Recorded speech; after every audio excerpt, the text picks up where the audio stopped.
What's up? What's up? What's up? Good evening, everybody. Good evening. Good evening. Good Wednesday evening. Matter of fact, great Wednesday evening to everybody. Tonight is Wednesday, March the 3rd, 2021, and welcome to this week's edition of Dialogues with Doc. Yes, that's right. I am back once again this Wednesday with another amazing and awesome topic with another awesome and amazing guest, and I'm just so excited to be back with you guys once again. That's right. We do this thing every Wednesday at 8 p.m. Eastern Standard Time. And this is just my brainchild to provide a safe space to talk about various topics that I randomly come up with and want to talk about. And I like to engage with individuals and guests and viewers to just kind of provide more intellect and more dialogue around certain topics and around certain conversations. So if this is your first time rocking with me, thank you guys so much for rocking with me. If you are new to Dialogues with Doc, to the family that I like to call you guys, to the fam, you're new to the fam, just know I do this every Wednesday at 8 p.m. I started this during COVID, around August the 6th, I believe. So this is like, I'm coming up on 7 months of doing this.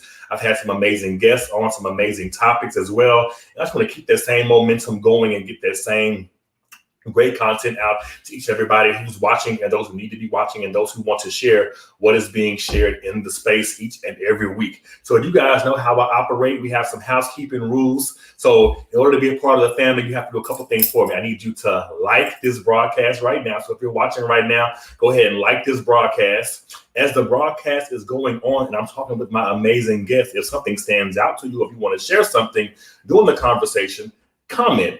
It's just as easy as saying, hey, I like the topic. Hey, I like what you guys are talking about. Great content. If you have some questions as well, put those in the comment area as well, because we want to hear from you. We want to engage with you. We want to make this more of an inclusive dialogue. It's the same thing every week. Like, comment, and share. If you're watching right now, you're watching Dialogues with Doc and you rock with me, share the broadcast because something may be said tonight that someone may not watch this video until 3 o'clock in the morning, 4 weeks from now.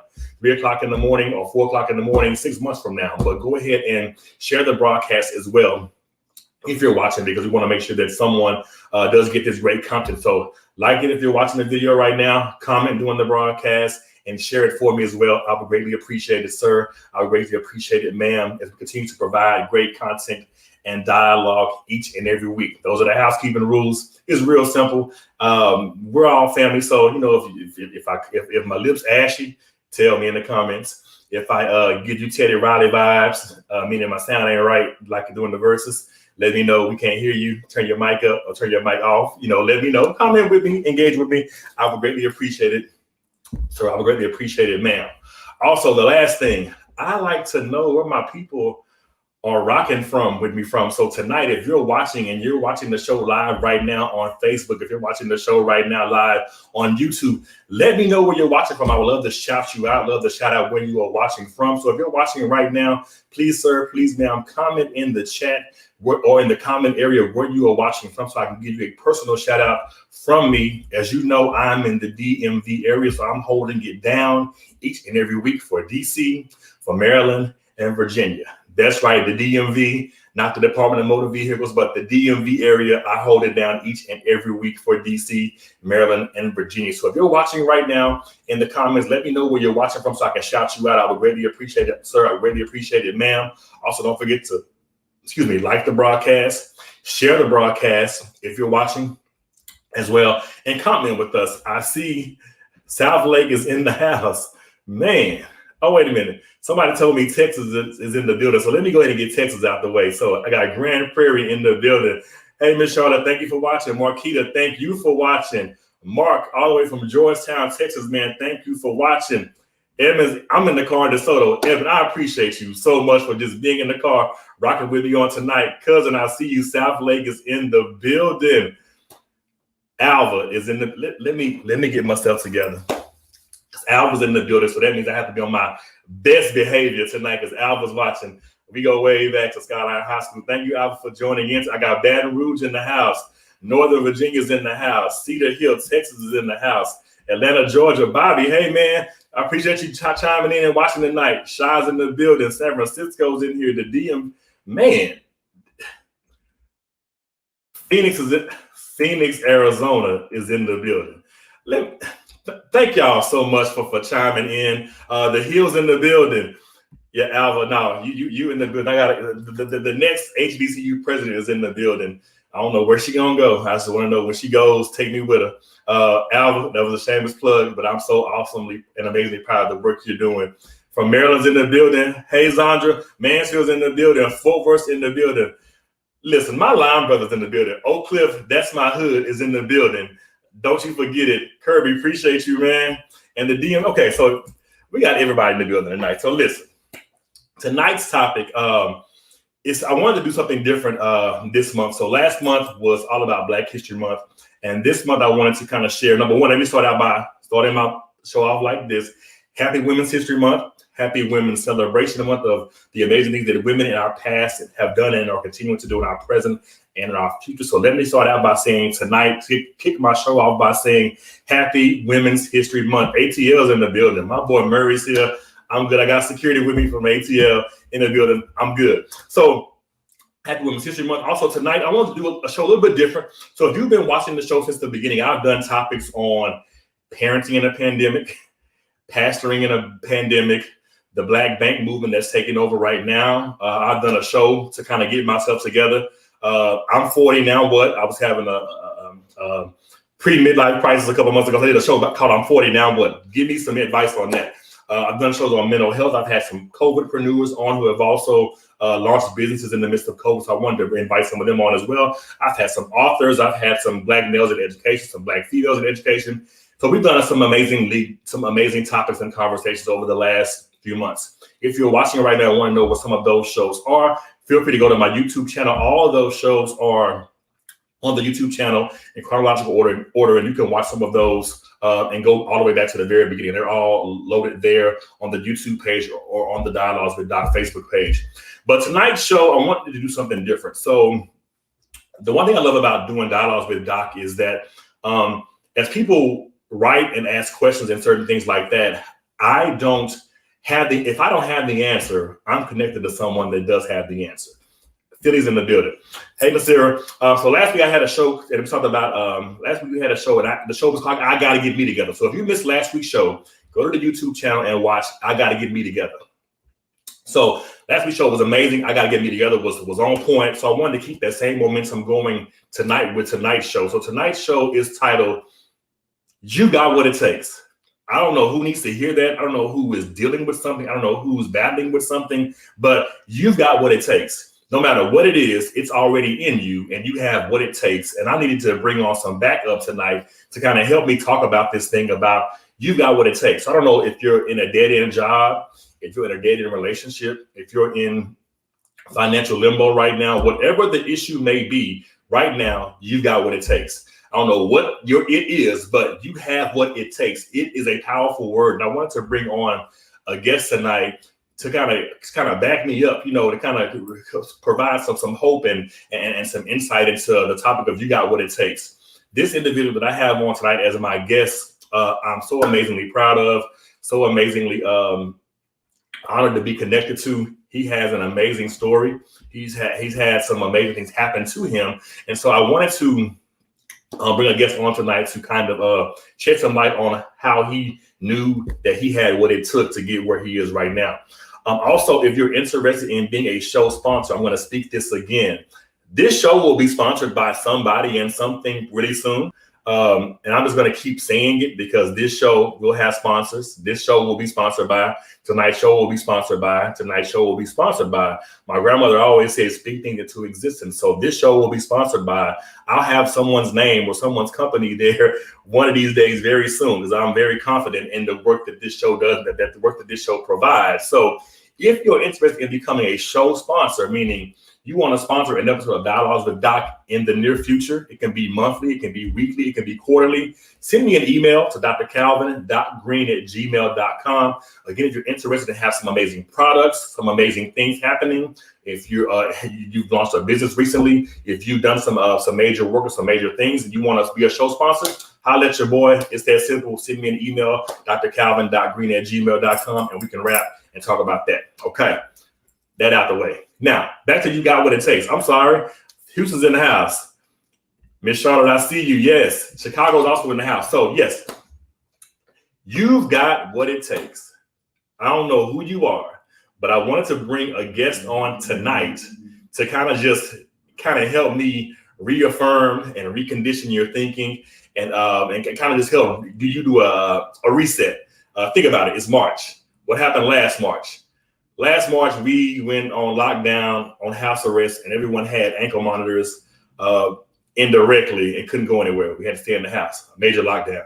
So during this year that we're coming up on of being in the midst of this COVID pandemic, some things have changed, some thoughts have changed, your way of thinking has changed, the way you maneuver and move around people has also changed. So just wanted to tonight come on and have a guest come on with me to kind of remind you that you got what it takes. Again, my guest tonight is an individual that has done some amazing things. I watched his journey.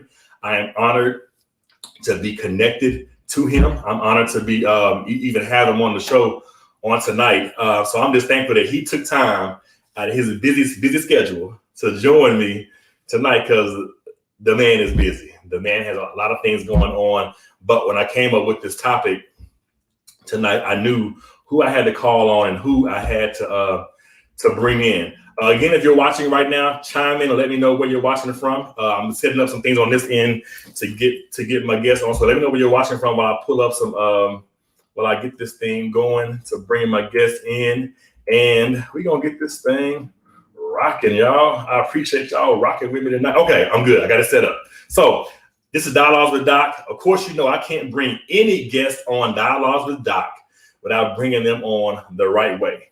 People are checking out here every day. So if you're rocking with me tonight, I'm honored that you're rocking with me, that you're sharing with me. And I wanted to just give you what I feel like you're due. So I'm going to bring my guests on the right way so you guys know how I do it.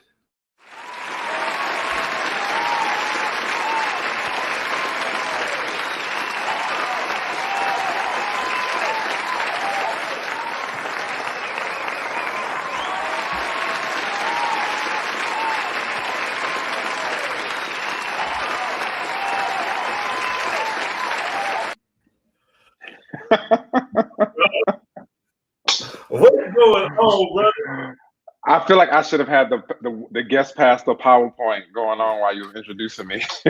Man, listen. So no, you I ain't gonna do you like that. I want to give you your claps while you earned them and while you deserve them, man. Because you know people are checking out here every day, and I'm just honored that to still be living and need to be living to have a show happening tonight and to have you on with me. So I'm honored.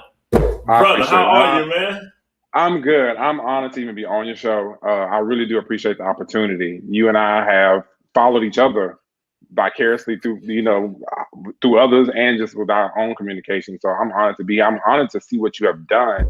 I'm glad to see that COVID, there's great things coming out of COVID. People don't believe that sometimes, but this is about to be amazing. I don't know where you're going with this, but this is going to be amazing. I already see it. Listen, so I'm just being obedient, and I gotta be obedient because I got Midlothian watching me, I got Baton Rouge watching me, I got Euless in the building, I got Baton Rouge in the building. So this is like huge because you never know who's watching and who is gleaning from what you are doing. So when I came up with the topic originally, you and I talked, and you said, "What's the topic?" And I said, "Man, I don't even have a topic." And I got this download immediately, like the next day, and said, "You got what it takes." This is the "You Got What It Takes" edition with my special guest, Mr. Lawrence Galloway, who is the CAO of Marlin ISD, joining me on tonight, brother.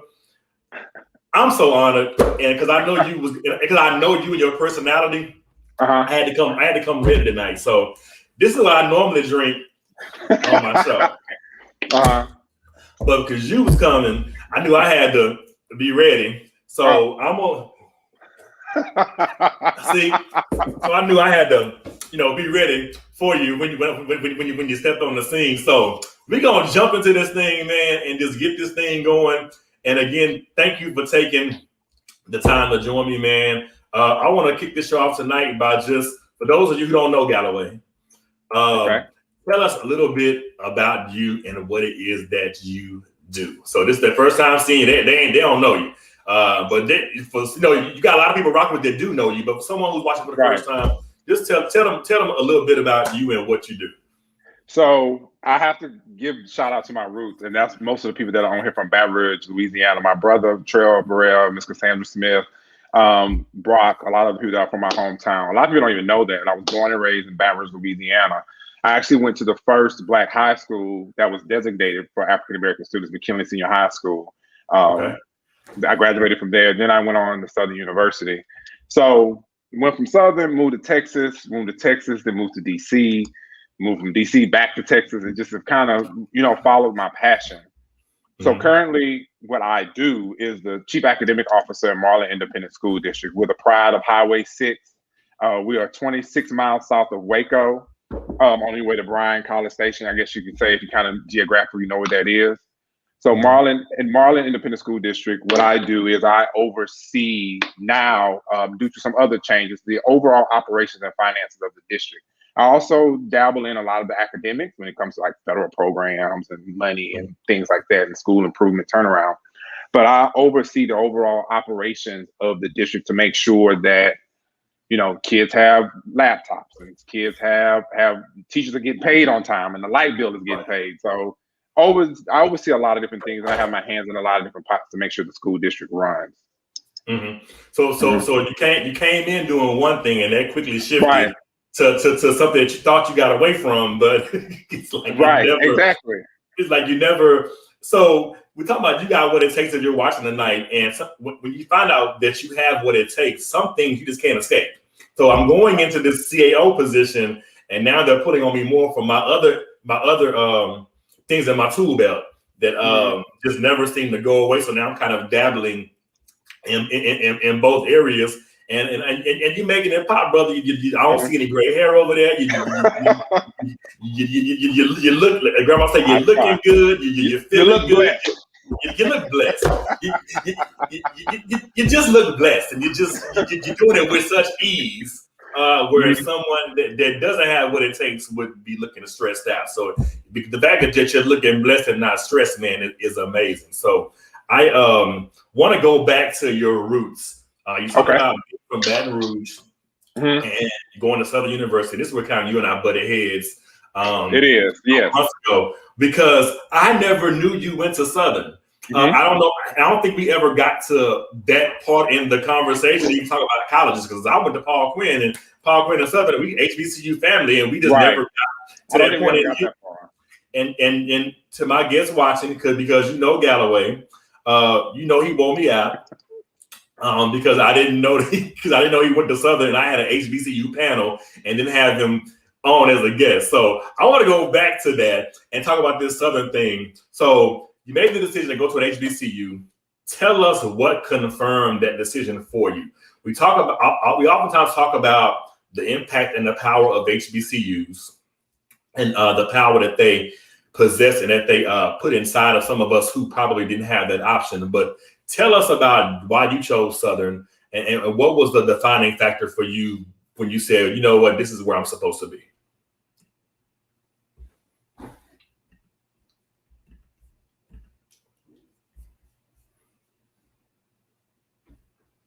Hold on, y'all. There we go. There we go. All right. My brother's back. No, you're good. You're good. I got you. No, I know. Listen, I'm over here working this thing. I got you. So you, me personally, I grew up in Oak Cliff. When it was time to go to college, there was this switch off happening where if you grew up in Dallas, you went to school in Houston. And if you grew up in Houston, you went to school in Dallas. But what made you stay in Baton Rouge and say, I'm going to Southern? So what's really funny is after I left Baton Rouge, I learned very similar to in Louisiana. If you kind of live below south of Alexandria, you went to Southern. If you went north of Alexandria, they all went to Grambling. So I stayed in Louisiana, or I stayed at Southern, but one, because it was free. At the time, Louisiana had a program. If you graduated with so many credits and all those things, you get into college for free. Then I also went to Southern because I gave me the opportunity to work and stay at home. So I never stayed on campus. I never had that college experience of living in the dorm rooms. I stayed in my mom's house until my senior year. But that was probably one of the best decisions that I ever made, was to go to Southern University, a hometown college, and where I got my start, where I got my experience.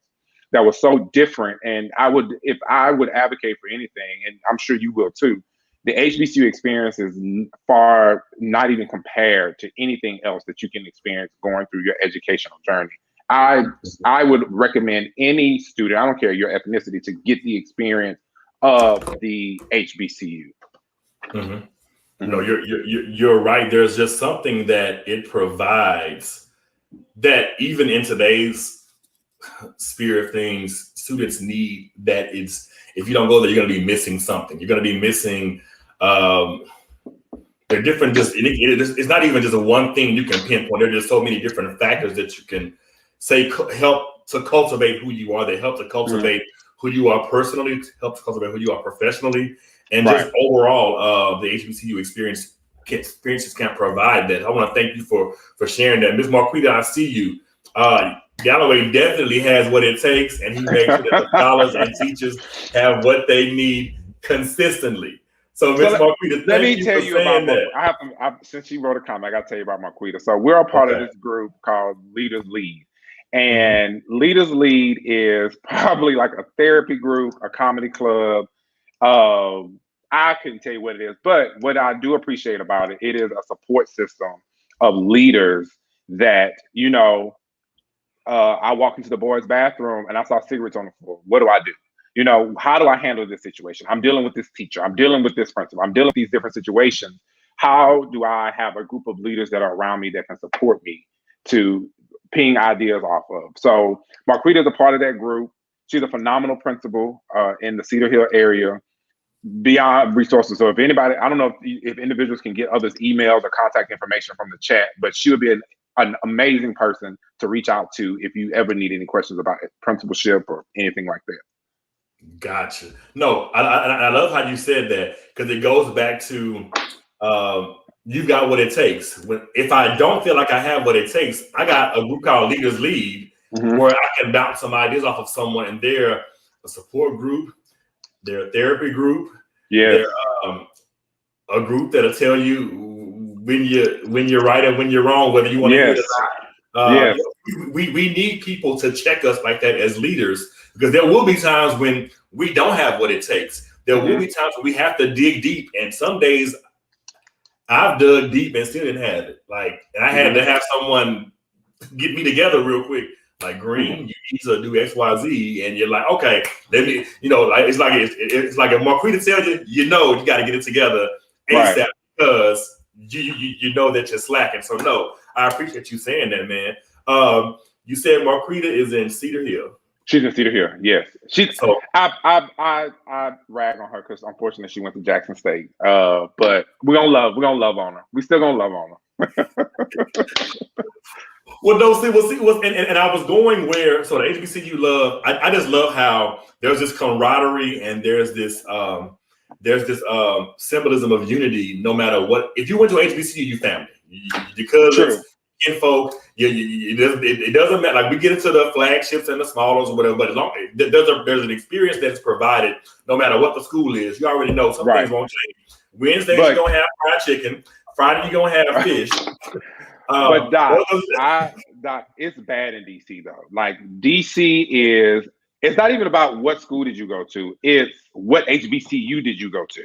And if you didn't go to HBCU and you're in DC and you're Black and you're part of the brunch crowd, you're shunned if you didn't go to HBCU almost.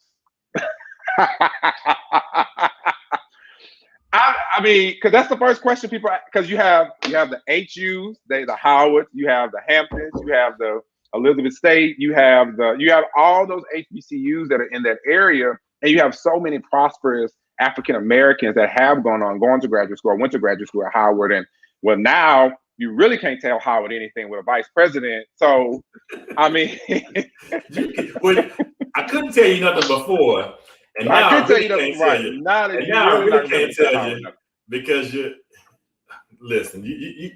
I'm gonna just drink to that. Yeah, I have experienced that the HBCU love circle is so strong in that DMV East Coast corridor.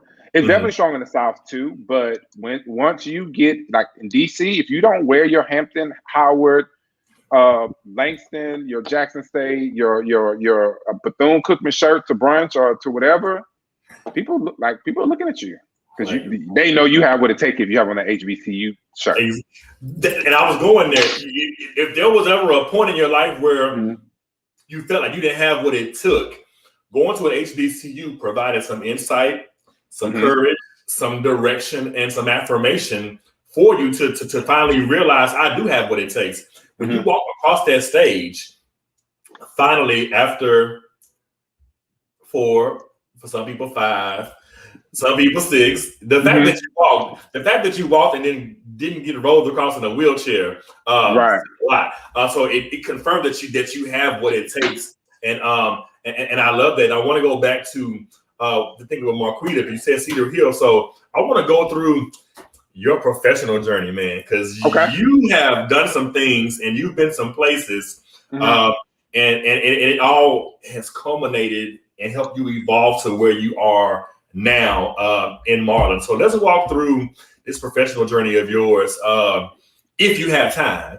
I do. I have time to let the people know like how you got to where you are. But I had to go through these stops on my itinerary to get to my destiny as it is right now, because I've still got some more stuff to do.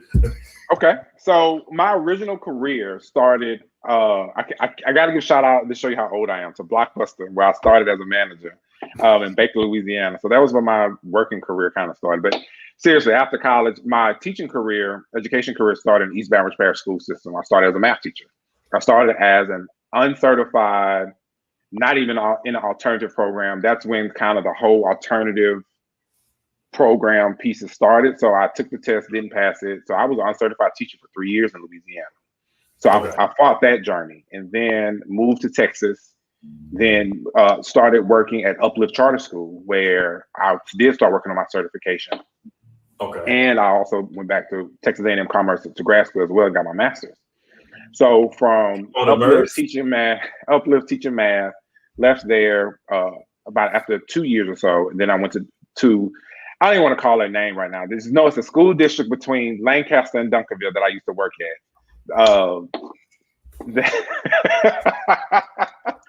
That I used to work at. I worked there while I was working on my superintendent certification as well.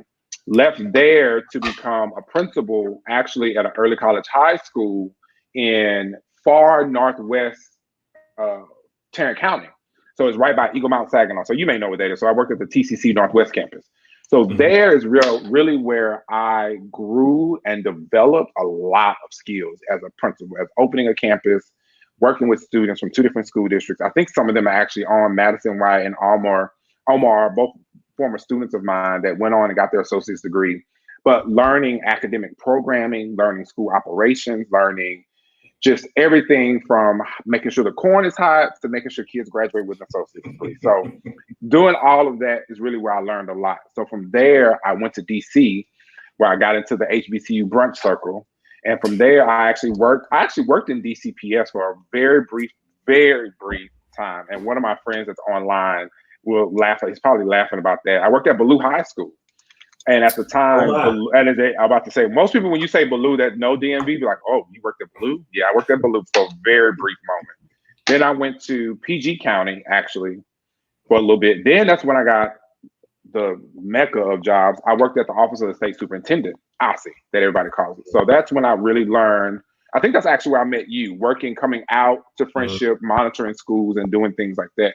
So that's really where I learned how school works on the policy side, how school works on the funding side, how school works on how you make real change at the state level, how you really make change that impacts children. And I understood, that's where I started to understand that when you make blanket decisions, it doesn't affect the entire population. And you have to think about those smaller groups, those children who look like me, and other children, to make sure that they get the best of those decisions. Right. So from there, that's when I came back to Texas, and I worked in Cedar Hill as well. And I did federal and state programs helping the school district do that. And that's where I met a dynamic young man out of the Houston area, Dr. Daryl Henson. And what's funny is people, for some reason, people think like Daryl and I shot marbles together, probably with the T-ball and was Martin Luther King and Malcolm X and the growing up in the Baptist church together doing our parts and speech. No, I actually didn't meet Daryl, Dr. Henson, until I got to Cedar Hill. And at Cedar Hill, he was so impressive, and he was so impressed by me, and it was a mutual admiration for each other and the support that he was just so hungry, and I knew he was going to get there one day to be a superintendent. And we know, we typically, and I hate to say this, but it's the truth, African-American men just typically don't exponentially grow to the superintendency unless you're like 40, 50 until later on in your career. But he was just very persistent. He continued to, he was something different. You know how you can say that there's something different. And I guess he saw something similar in me. So from there, him and I would talk, we would encourage each other. And he literally almost packed up my office in Cedar Hill and was like, you're coming with me to turn this school district around once he got his superintendency. So that's how I ended up in Marlin.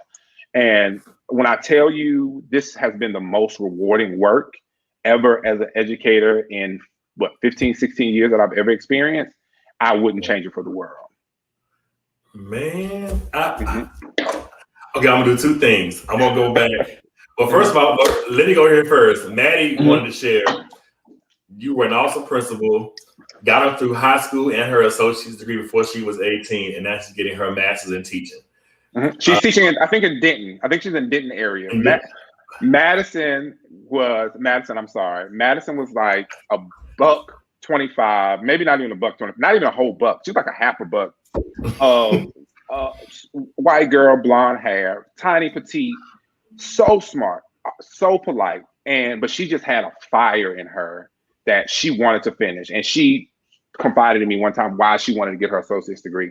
So literally, I have a bunch of little kids, chickadees out there like Madison that are like getting their master's degree before the age of 25. Right. She's phenomenal. This is you've got what it takes. So you were the salt that was sprinkled over so many young lives in over the years that had to provide that ray of hope, that glimmer of hope for someone to say, hey, if I have what it takes, you definitely have what it takes. And I'm going to go back to this piece too about the math thing. I didn't know you were a math teacher. Yeah. And, you know, math is that thing that it's that subject that so many African-American males struggle with because we hear often, we hear so many times in the household, well, I wasn't good at math. Your daddy wasn't good at math. So there's so many excuses made up as to why it's just made to be acceptable for you as a young black male to not be confident in math. So to come in teaching in a struggle area for so many people, you had to always provide that you can do this. You can do these timetables. You can do these square roots. You can do whatever it is that you're teaching for the content and provide that ray of hope for those young men to become confident that you've got what it takes. There are so many careers that you can monopolize on if you're good at math.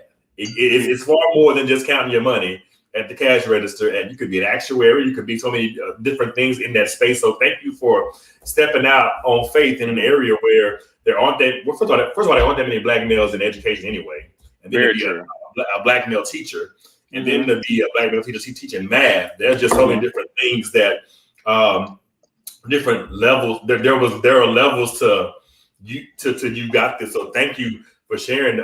Proud of you, big bro. Math always. And you make a dynamic who empower you as a coach. What's up, Derek? Derek, thank you. Listen, how was your love of math fueled? How's your love of math fueled your passion for finances and funding? Okay, Marquitas is raising questions. You gotta come on. You gotta answer. I would say, it's. I'm gonna be very real and be very transparent. So, like, I always introduce myself when I do. Well, now I do. I say I'm from Baton Rouge, the city of Boosie, but I think that introduction, I think that breaks barriers, and it breaks especially when I work with kids. It breaks through a lot of different things I think that kids are used to, and I think a lot of my methods and way I introduce things, communicate things, and build relationships with individuals breaks down their reservation of money, of finances, of math. because like you just said, there's no one that looks like me, and they want to see how am I going to explain it to them that can break it down for them to make sure they understand. Because the things people fear in school districts are math and money. Nobody wants to touch the money. Nobody wants to be responsible for the money. But one of the things I do pride myself on, or what has driven my passion, is being good in what people fear. Right. And when you are good when that in the area of weakness that other people have, you will always have a job. So being an African American male in math, I was a little arrogant about it because I was good because I produced numbers, but I knew you're not gonna fire me.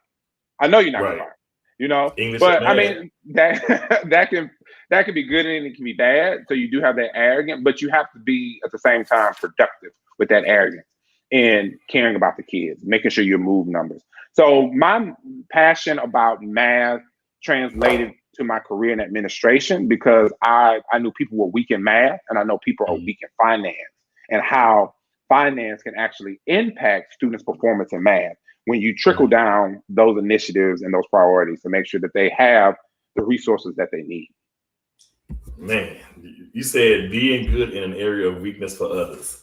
Now, and I have to write that down. When I put my head down, brother, I'm over here writing. I'm over taking show notes so I can tweet that tomorrow or something.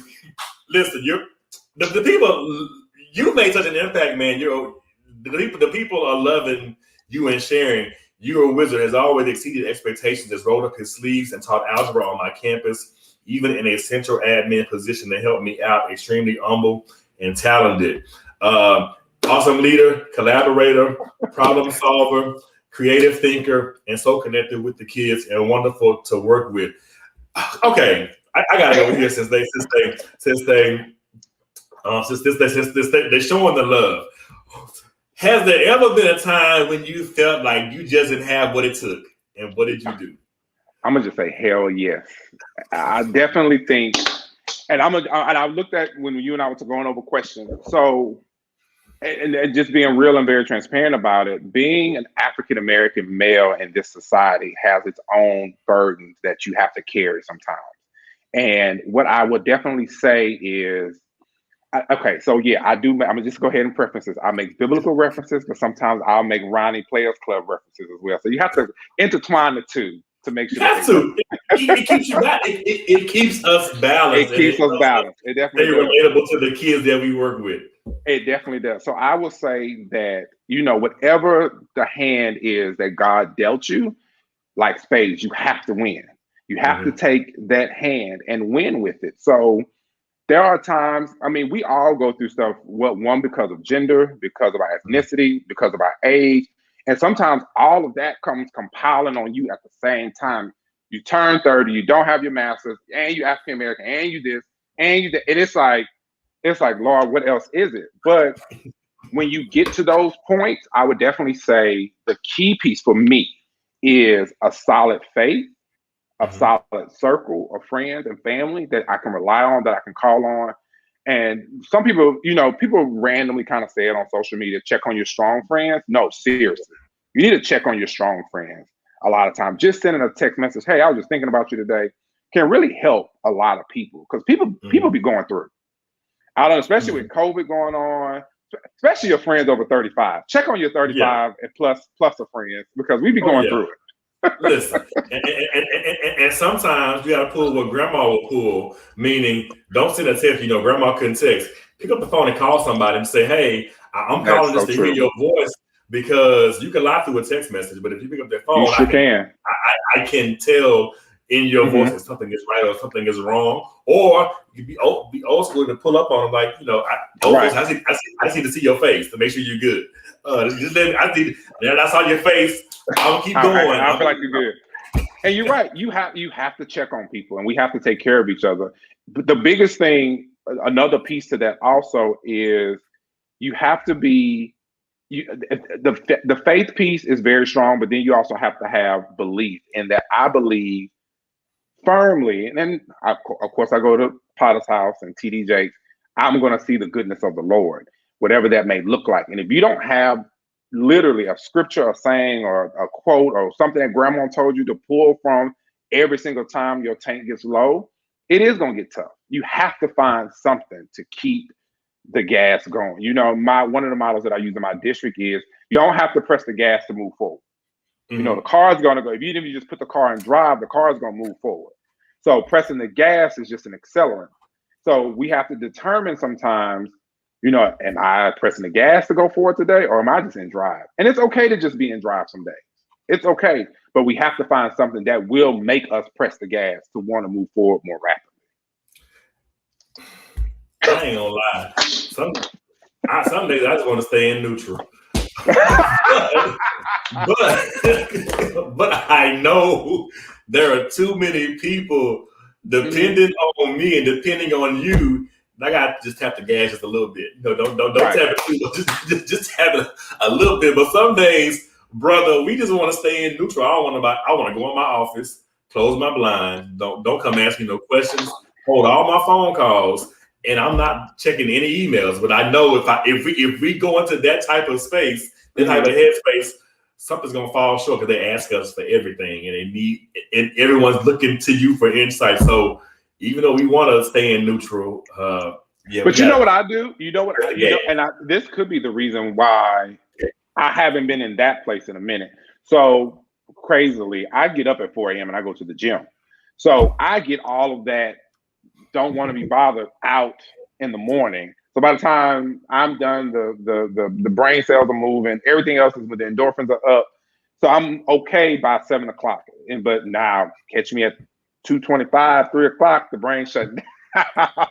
Man, listen. So it's funny you say that, L, because I used to try to go to the gym in the morning, and I was doing good, man. When I was living in DeSoto, I was going to the gym in the morning, but by 2 o'clock, I need a nap. Like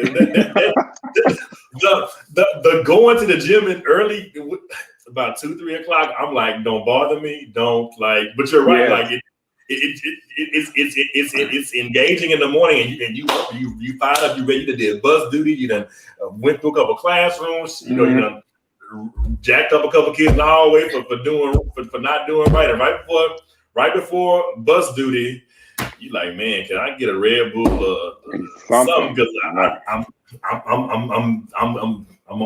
on fumes right now. I'm literally the gas light is blinking. Oh, somebody say you accountability partner. Yes. Weston said I would have snuck out. Love it. Always has a good word. Excellent analogy, brother. You're just, man. You're just doing it, man. Like, how do you handle all of this, especially in a pandemic? You're married, you work crazy hours, and you're trying to find balance with everything going on. So you're doing a lot, and you were doing a lot before the pandemic. Being in a pandemic adds another layer of on top of that. Right. It's like you make the ice cream sundae, and the cherry on top is supposed to make you feel better, but the cherry on top is COVID, and you're like, I'm lactose intolerant. I don't need more ice cream. How do you handle all of this, man? Like I said, you're married, you're working, you're just trying to find a balance. I got another thing in there I'm gonna bring up in a little bit as well. But yeah, how do you handle all this? If I had to be honest, there are times that I fail. There are times that I don't have a good balance. But then I kind of have to shift back, and I have to realize, I haven't done this in a while. I haven't been eating like I was supposed to eat. No, I haven't been taking care of my marriage like I was supposed to take care of my marriage. So you kind of do, like you mentioned earlier, you kind of have to have a gauge or somebody to kind of pull your coattail and say, hey, maybe, you need to do this, or maybe you need to shake back. I haven't heard you talk about this in a while. So having friends around, having a team of individuals who you can go for different things is definitely a help. The pandemic definitely exposed a lot of things for people. I think for the world, just the whole gambit.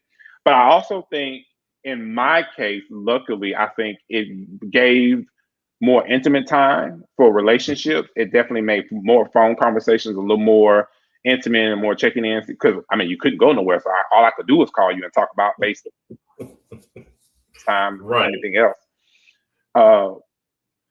But the way I balance it is definitely keeping a schedule. Mhm. I keep a personal schedule. Like this is like, you know what I'm doing Saturday at 9 o'clock. You know what I'm doing Tuesday, Wednesday, Thursday, Friday. So I definitely try to stick to my schedule. You do get off, but consistency helps in any instance. And then consistency turns into routine, and then it turns into a habit. And once it becomes a habit, your body just starts to naturally do those things. And so I think that has helped me tremendously during the pandemic, keeping a routine, keep staying consistent, and starting to form habit. Because a lot of people, and I'm gonna go there. That was a good time to start new habits and break old habits during the pandemic because you had time to do it. So you had to tell yourself, you know, I'm gonna come out of this different. And a lot of people probably did come out a couple of pounds heavier or drank a little more, whatever. But did but that was a good time. That was a time that I actually started a lot of my routine. Jared said, I'm taking notes. And I asked that question, brother, because I'm gonna be honest with you. I've struggled. And I've struggled because right before COVID happened, I had finally gotten to a point where I had a good work-home life balance. I was closing my laptop at a certain time. I was leaving work at work. I was doing my walking thing and, still rehabbing my injury from when I had my surgery a couple of years ago. I was at a point where I had my balance, and then COVID hit, and you tell me work from home. My apartment not that big, right? And I tried to arrange things in different areas where, okay, if I work in this space, when I go in this room or this space, I can relax and chill. But then I start taking work in that room, and I'm like, well, damn, I can't escape this work thing, and I'm at home. So it added an extra layer of stress and things for me personally. So I'm always asking that question to individuals of how do you find a balance? You set a schedule and stick with the schedule is something I definitely need to start doing even more as we make this transition back. So I'm gonna actually tie this example to education and being a good educator, being a good teacher. So the one thing I do pride myself on is classroom management, classroom routine. And in life, same way, when you have good routines in place in your classroom should be able to run without you even being there. And that's with any classroom, that's with any organization, that's with any management style, that if I should be able to subtract myself and the equation should still work. If it doesn't, then that means that the system doesn't work that I have in place. If you are the key piece or the only piece that's keeping it running, then there's an issue. But that's the difference between management and leading. So the one thing I did pride myself on is, as a teacher, building routines that my students knew at 5 minutes, you need to be transitioning into this. The next minute, this is what we're doing. You know what page we're on. You know what we're doing. We're going to the next part. So I used to get calls sometimes, very few times when I would be out, and they may have a teacher in my room. The kids would call me and they would call and tell me, or one of the students who knew, they would text me, these are the scores that the kids got on the problem of the day. Like they knew it. They knew exactly what to do, when to do it, how to do it. And that's part of, you have to build a system in your life personally that, regardless of the day, regardless of the hour, regardless of how you feel. Because it was so funny. I sent a text to my Leaders League group the other day and said, especially the over 35 group crowd, I woke up, my hair doing right, my bowels acting right, and my sinuses aren't acting up. So it's a good day.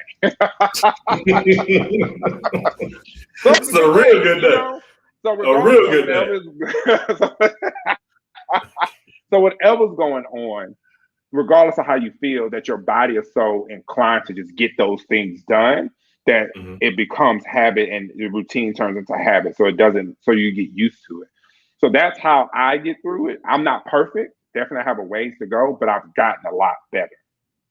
Oh yeah, and we're always working towards something. So we will never reach perfection, but we'll damn sure come close to it if we just incorporate all these things that you're stating to help make us better. And we have to realize that we have to have leaders around us, like Leaders Lead, or great foundational support systems of friends and spouses and family members to kind of lift us up when I don't feel like holding my arms up. Who's gonna hold my arms up today? Hell, I'm always holding somebody else's arms up. I need some release and reprieve sometimes. So yeah, you're definitely right. in that regard. Brother, I gave you a name. I called you a pandemic mover and shaker. So let's talk about it. And I gave you that name because like you moved and maneuvered professionally in the midst of all of this. And some people would have here we go. Let me put my other headphone back in. Yes, here we go. So let's talk about it. Yeah. Okay. Last time I saw you. Let me tell you. So probably the last time you saw me, it was in Dallas. I think we saw each other last in Dallas one day. You were visiting for something. Mm-hmm. I don't know. But let me tell you. So you're right. So when the pandemic happened, I was at Cedar Hill and working. And it's funny, most of the people they know that I worked in like literally my office was like an HVAC suite. So behind me, whenever the heat would come on, is where the closet was for the air conditioning unit, the AC unit. So whenever they had to change the filters, they had to come through my office. So I was in a little office with a little window. It basically could have been a jail cell, but it was nice. I was blessed, had my own little space, everything. And so in the midst of the pandemic, I did get a new job, and I had to transition to Marlin really quickly, like literally within 30. I don't even think I got 30 days. It was less than 30 days that I started working in Marlin, Texas. So one of the big things that I learned from the pandemic, or one of the pieces and gems that I try to find a silver lining in it all, is even in the midst of a pandemic, God still needs you to be faithful. Even in the midst of literally the world has shut down, I need you to still be faithful and believe. And I say that, and you know, I'm not one of those Bible thumpers, and I don't have unshakable faith, and I don't know every scripture, and I can't sing every hymnal, you know, all that kind of stuff. But what I did hold on to during that time period, because there were some dark periods. There were some times I had a few minutes, too many tequila and limes at home. You know, it is what it is. We're just gonna be honest about it. But what I did learn is, even in the midst of a pandemic, you can still be blessed. That God can still reach his hand down and bless you, regardless of everything else that's going on. So if you can't believe me when the world shut down, what you gonna do when the world opens back up? Listen, I feel like you got a shout in your spirit over there. Listen, I had to cite you properly. You know, that way 2021. You know, I had to make sure I, you know, make sure the citation is right for something I'm gonna write soon. I had to make sure. You know, we always cut up when we get together. Yeah, we do. We do. Jared says Shonda. Murray say free. I mean, because you saying something. Marquita said you did great work for the people in that closet. A small physical location can't limit greatness. And it's crazy because it takes a lot of faith to launch a business in the midst of all this. It takes a lot of faith to relocate and revamp. It takes a lot of faith to, okay, love, I got another job. But Lawrence, we just got here. Right, we just got here. We just got here. What do you mean we're moving? What do you mean we're moving? No, let me go back. Now, Lawrence, we just got back. We just got back to Dallas to the. This is what we've been wanting, and we're moving. And we're moving again. What the hell? And we're moving again. Now, okay, I'm not gonna lie. So part of that was a lot of negotiation that went along with that. There was some stipulation. Okay, we're gonna move. I need this, that, and this. And so luckily both of them happened. I was like, I had to have a serious talk with my superintendent, Dr. Henson. Hey. And so luckily, you know, you have to be able to, it's funny. Hey, somebody gonna preach this Sunday. You have to be able to see the tree in the seed. And if you can't see the tree in the seed, and that's what I saw and believed in my move to Waco. I saw the tree that was going to come out of this seed that we were doing. So it's funny how things do end up working out, because I just need, like it goes back to your citation, I just need you to believe. If you just believe and do what I asked you to do, the rest, I'm going to take care of it. And that is so powerful in It was don't believe me. It was a lot of coercing. It was a lot of we literally just got we just moved back. I think the U-Haul truck is still outside. We are still here. You know? Yo, we just literally, and you talking about what? Are you and you want to move to Waco? Like Waco. And the only thing people know about Waco is Chip and Joanna. David Koresh. That is it. David Koresh. And David Koresh. And that's it. That's it. And look, and I got to put a shameless plug and the old Paul Quinn. Oh goodness. But yeah, nobody know, but make it even worse, I guess. I don't even live in Waco. I live in McGregor. So it's about 14 miles outside of Waco. So it's going closer to I'm like, maybe if you're going towards Austin, I'm like 45 minutes or so from Georgetown. Okay. And I'm familiar because my family is originally from Smith County, so Bastrop is where my grandmother, my grandmother and all them grew up. Go family reunion is country. Yeah. So, brother, you got a question? I'm gonna put it up on the screen. Okay. Outside of me, who was or is your greatest inspiration to motivate? You know that you had the right stuff. That's from Shipley. So let me tell you about Shipley. So Shipley and I taught together in PG County. Shipley is probably one of the coolest light-skinned brothers I have met. Like just a cool cat. A really good math teacher, phenomenal, loves kids. You ever just met somebody that's just a cool guy? That was Mr. Shipley. And honestly, Mr. Shipley, the running joke was Mr. Shipley never told anybody his age. I still don't know Mr. Shipley's age, and it's been at least a couple of years since I've been back to DC. But I know Mr. Shipley. I can pick up the phone and call Mr. Shipley any time of the night, any day, and ask him a question, and he's going to give me a good Black man answer that you sometimes need to hear. So he was, and the kid, and he never raised his voice. He never got belligerent, none of that stuff. And the kids respected him and listened to him. He probably, I would honestly say, because I was new to that campus, he probably was the most respected teacher, definitely on the 6th grade team and more so on the campus. Real cool guy. He definitely was a huge inspiration to me. I love it. It's great to still be able to remember I've learned in education that it's the subtleties of certain things that have the lasting impact. I like how you say he never raised his voice, but they knew when they saw Mr. Shipley that he meant business. They knew when they see Mr. Galloway coming that, let me get to class because if I get caught in this hall sweep, it's gonna be over. It's gonna be over. And it's crazy because as Black male educators, when we tap into the power that we possess and know that we've got it, our presence we still have a presence even when we're not there. It's like you said in the classroom, if I get a bad report from a sub, you already know it's going down when I come back. As an administrator, if I'm out and hear that Lawrence did XYZ, when I get back, it's on and popping. So it's just crazy how we had to grow and evolve to that point because we didn't even realize the power that we possess in the early stages of our careers that we now have. That it's just we just have to just own it. How did you just know education was it? Like this is what I'm supposed to be doing. I'm gonna tell you. I'm gonna be honest with you. It wasn't it. I was the one who beforehand. So I graduated in economics from Southern, and so at the time I was working at what was called Bank One. Then it transitioned to Chase. And my mom used to work for the retirement agency that retired teachers and bus drivers and things like that. And she was like, well, you should apply to teach. And I said, Mom, if I go in education, I'm going to end up in jail. I'm going to hurt one of these kids. And so I had a bachelor's degree in economics. At that age, you think you somebody, Right.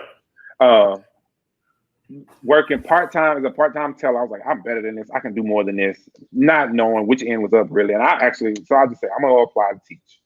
And lo and behold, they hired me.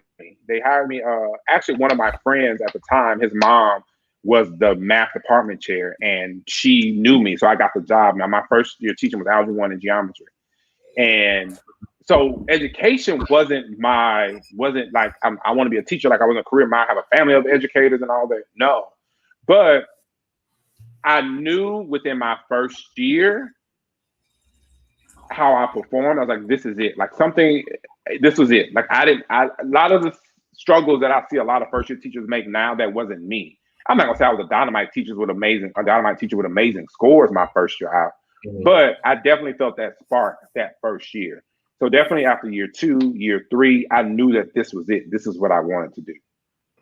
And it's crazy because I share a similar story like you. I was a business major at Paul Quinn. I was going to have my own business. That was what the plan was.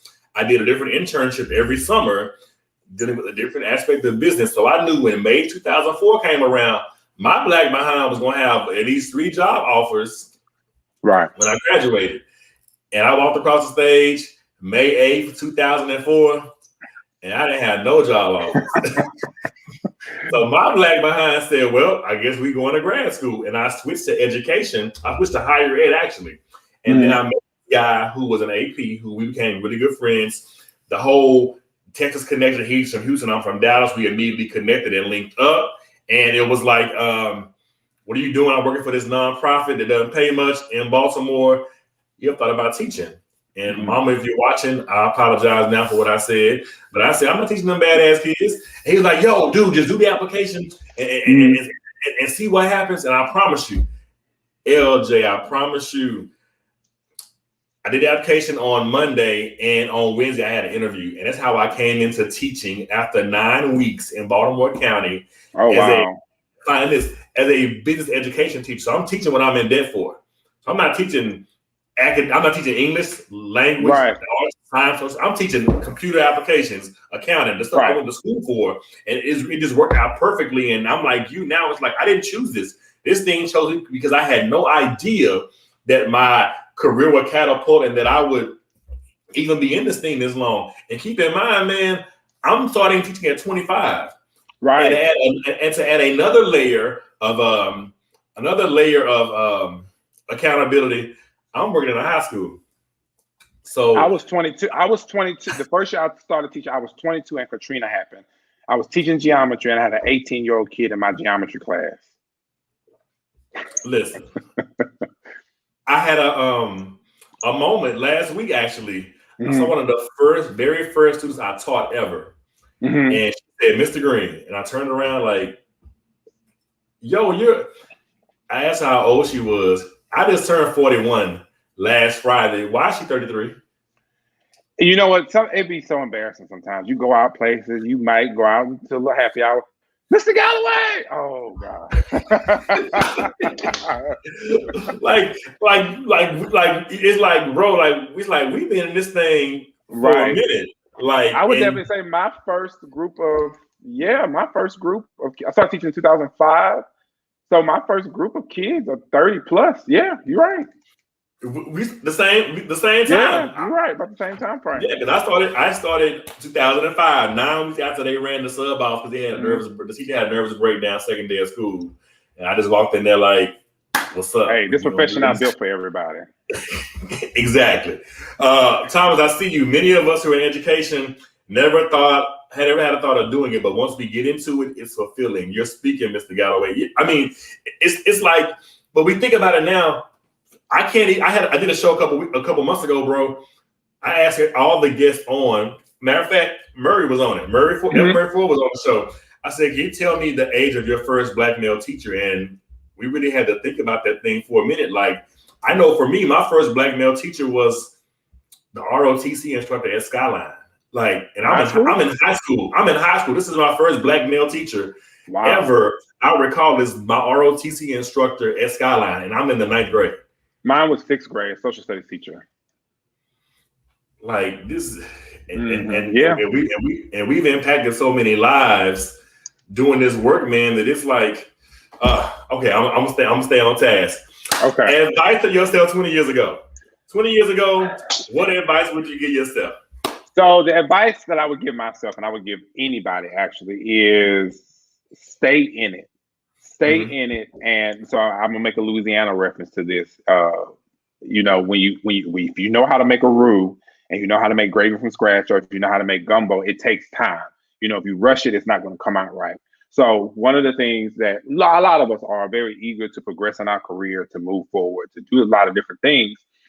But the one thing that I would tell myself 20 years ago is your time is coming. but I need you to, ride this train. I need you to ride the course, because everything that you think, why am I doing this? This is so irrelevant. You're going to need once you quote unquote get there.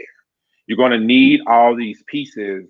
You're going to need all these gems, everything that you thought was so irrelevant or that was so unimportant, you're going to need it later on. And it's funny how you have that higher power that talks to you that says, why am I doing this?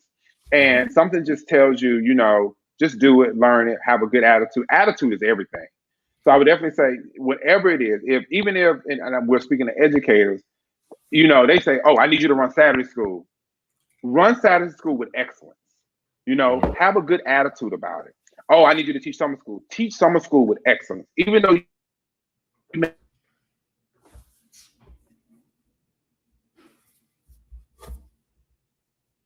teach summer school with excellence, y'all. Run Saturday school with excellence. That's what he said. Hashtag and tweet that, and now he's back to finish what he was saying. Go ahead, bro. So I said all that to, it's because in an administrative role, we think about who can I call on when I need something. And TD Jakes preached this a long time ago. It's not always about who you know, it's about who knows you. When times get rough, who has your number in their phone they can pick up and call you? That's the important connections to have. Yeah, you have 200 people in your phone, 1 million followers on Twitter, and all these other things. But who of importance that's a connection that can pick up the phone and know if I call Dr. Green, he's coming, that I can count on you and become dependable. And that's how you build those relationships. So 20-year-old me, I would say, or anybody else now, stay the course, build the sauce. It takes time, and you're going to get there. I love it. I love it. I love it. Build that root, like you said. And if you're not from Louisiana, don't try it. You're gonna mess up the recipe. You're gonna mess up somebody's pot. You don't mess. So I'm gonna just sit back and let y'all make it. I'm gonna come taste it because I don't want to mess it up. So, brother, you're on this journey. Now that you've evolved and realized that you've got what it takes, you've gone through different scenarios and professional and personal experiences that have propelled you to the man that you are. You're walking in your calling. You're impacting lives each and every day. You went from classroom teacher to you went from classroom teacher. I'm to my name and my picture on the website because I'm doing it now. I went from classroom to website. It's me. I'm that dude now. Right. I'm from Louisiana. I know Boosie. Are you that dude now? What's funny is we make that joke. I went to high school with Boosie. I was in 9th grade. He was in 10th grade. Torrance Hatch. Yeah. Wow. I know that, but that's right. I know. I'm gonna leave Boosie alone. I was gonna say shut up, Calvin. 3, you done made it. You've made it. You've arrived, and the spotlight is on you as the CAO/COO operations officer of Marlin ISD. What are 3 things that you have to remind yourself of consistently on this journey? Every day is going to have its challenges, but you have a calling on your life to ensure equity across the board for all scholars. And you know that equity isn't just about getting every kid a laptop. There are other things that equate to what equity is for scholars professionally and academically. But what are 3 things that you, Lawrence Galloway, have to remind yourself of on this journey? So and the people listening may think this is kind of peculiar, but honestly, the first thing I probably tell myself consistently, I'm not there yet. People will say, or people think, oh, you've arrived. This is a pinnacle of your career. And I'm not there yet. It's funny because, you press the gas from teacher to instructional coach to assistant principal to state office to chief. And you think, okay, now I can kind of kick my shoes off, put it on cruise control, and I'm a coast to retirement. And being the person that I am, and as giving as I am, and as humble as I am, I'm not there yet. And I know that there's more to my journey than where I am right now. Now, what does it look like? I have no idea, but I trust the process. So number one is I'm not there yet. Two, my job, what I tell myself every day is I need to make sure that I make the best decision for kids and people that look like me.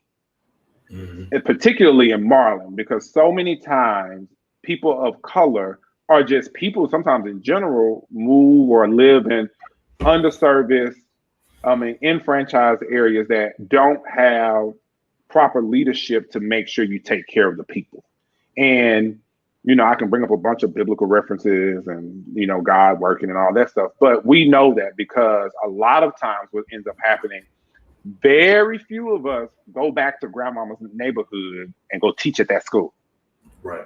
We all know where grandmother lived. We all know where that cousin lived. We never go back to that community to teach at that school, to work in that school district. And those are the kids sometimes that need the help the most. So my job, or what I always tell myself, regardless of where I am or what I'm doing in what capacity, is make the best decision that will one, impact children, and then two, that will impact students that look like me. Definitely. And then three, my job is to, and you probably hear this a lot, unlock the potential in all kids. People write this at the top of their resumes and all this. I'm a transformational leader and I'm all these other kind of things. And I'm going to equity this and equality that and champion this. And we're going to get out. Now, my job is to make sure that I give you every opportunity to be successful. And that's in reverse, because success for Lawrence may not be success for Calvin. And I need to make sure that whatever it is and wherever you are right now, I need to make sure that you experience success. And you need to know what success feels like. And we have to, as people, then I'm gonna go down a little bit further, especially people of color, stop measuring success against cultural stereotypical standards that may not work for our children. And we have got to find ways to make sure our children, no matter their race, experience and feel success. If it's athletics, if it's writing, if it's singing, if it's dancing, whatever it is, we have to make sure we give them that opportunity. That's right. That's right. Have you guys gone back in some shape or form, or do you guys still virtual? No, we're face to face. Okay. We're face to face, and you better not show up without a mask on too. Wear your mask. Wear your mask. Wear your mask. Always say wear your mask. Wear your mask. Right. Oh man, we're in negotiations now to decide what we're doing. Well, DC Public has gone back in some capacity face to face, and so I'm on the charter side, so we're trying to map that out. But it's just amazing to hear how some schools have already gone back and just to and then this fool talking about no masks. So Texas you better come up at Marlin ISD with a mask on. You show up here without a mask on if you want to at Marlin ISD. Yeah, Texas is, of course, it's all political.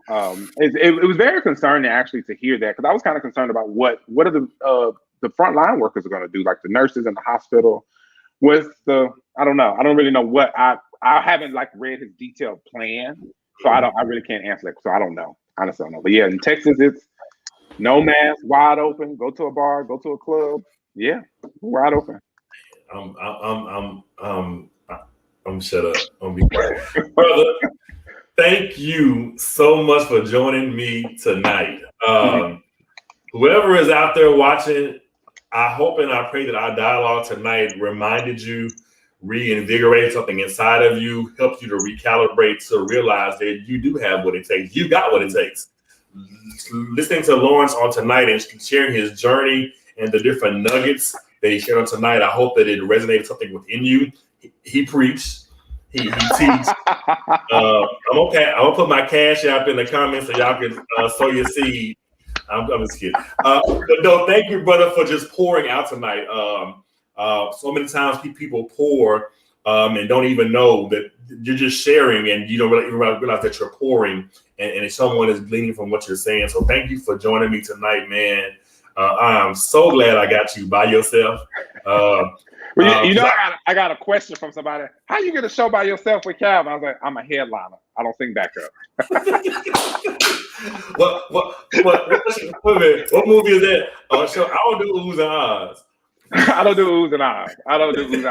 Dr. Green, I really appreciated this opportunity. Like this, literally, when you sent basically the call sheet with Eric, I was like, oh, he's serious.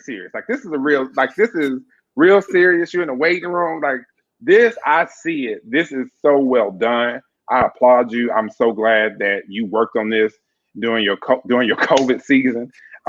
This is going to be phenomenal. I really appreciate the opportunity.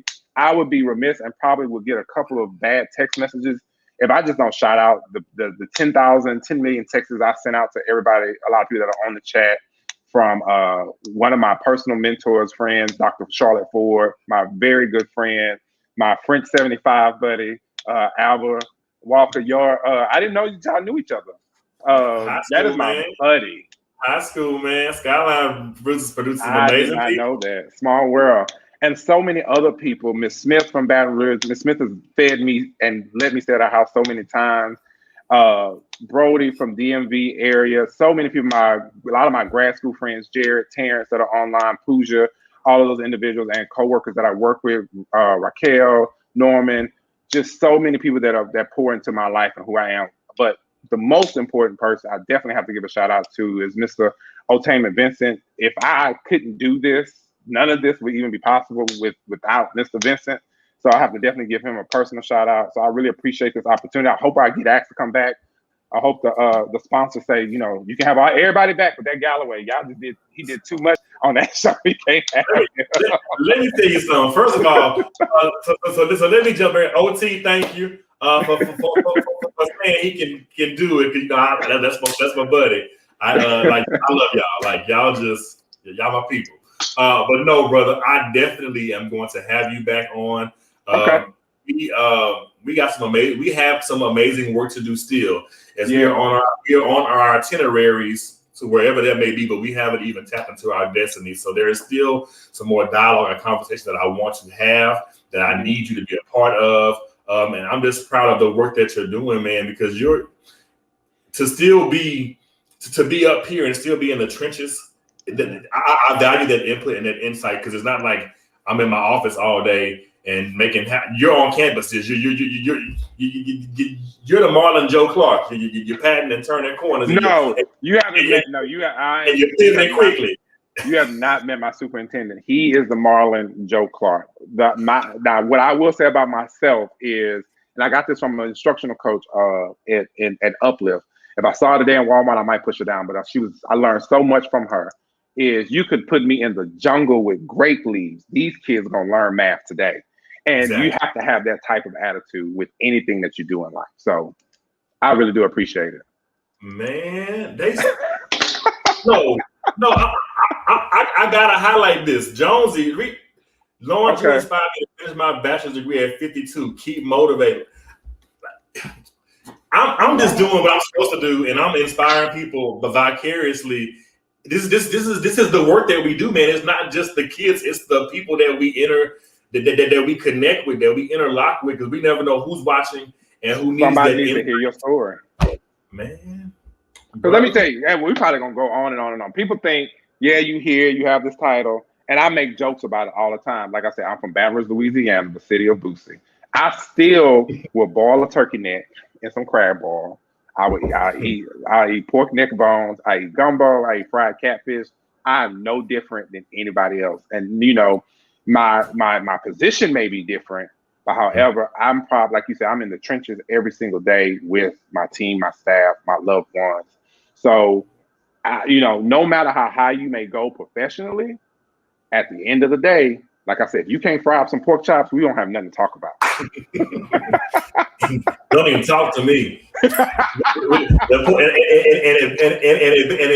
it better not be them little skinny ones. Give me the pork chop with the fat on it. And if you don't have no little white bread with it, we there's nothing to talk about. We don't even have this conversation. Look, don't even talk to me. We cannot be friends. No new friends. no new friends. Period. Okay, brother. Thank you. Y'all, I will be back next Wednesday at 8:00. Next week's topic is going to be health and wellness for Black men. I have two amazing guests joining me next Wednesday at 8 p.m. I'm so excited. We're gonna talk about them pork chops when I get Lawrence back on the show. He's gonna make me some with the extra fat on them. But no, guys, thank you so much for joining tonight. My brother, amazing. Thank you for saying yes. Thank you for your yes on the show. Thank you for your yes and what you do every day professionally. Thank you for your yes and how you inspire others personally, man. I love you. I appreciate you. This has been Dialogues with Doc, the You've Got What It Takes edition. Again, please like the broadcast. Please share the broadcast. Thank y'all for commenting. And I will see you guys on next Wednesday. See y'all soon. Thank you again. Bye-bye.